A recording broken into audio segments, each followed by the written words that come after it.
Obesity यानी मोटापा अपने आप में कोई बीमारी नहीं है, लेकिन सभी बीमारियों का कारण जरूर है। ओबेसिटी से एकदम से कोई दिक्कत तो कुछ नहीं होती, लेकिन एक्चुअल में जब ओबेसिटी बढ़ती है ना, तो जो आपको बाहर के लेवल पर दिख रही है वो बाहर तो बाद में आती है, पहले वो अंदर होती है, जिसको हम लोग विजरल फैट बोलते हैं। मतलब विजरल फैट पहले हमारे ऑर्गन्स पर आता है, फिर वो फैट धीरे धीरे स्किन की लेयर के बाहर फैट सेल्स जो है वहाँ स्टोर होती है। पहले तो स्किन स्टोर नहीं करती है, पहले अंदर ग्लाइकोजन के रूप में आएगा, फिर वो फैट लीवर पर आएगा। मतलब हमारी बॉडी इंटरनल ऑर्गन्स उसको स्टोर कर रहा है, जिससे हमारा ब्लड ठीक हो रहा है, गाढ़ा हो रहा है।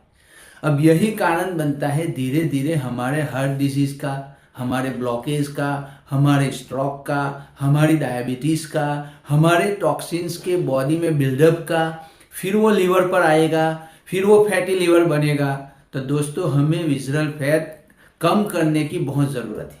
क्या आप जानना चाहते हैं कि आपकी बॉडी में विजरल फैट कितनी होनी चाहिए एंड आपकी बॉडी में कितनी है एंड उसे कैसे कम कर सकते हैं? तो नीचे लिंक दी है, ज़रूर फिलअप कीजिएगा।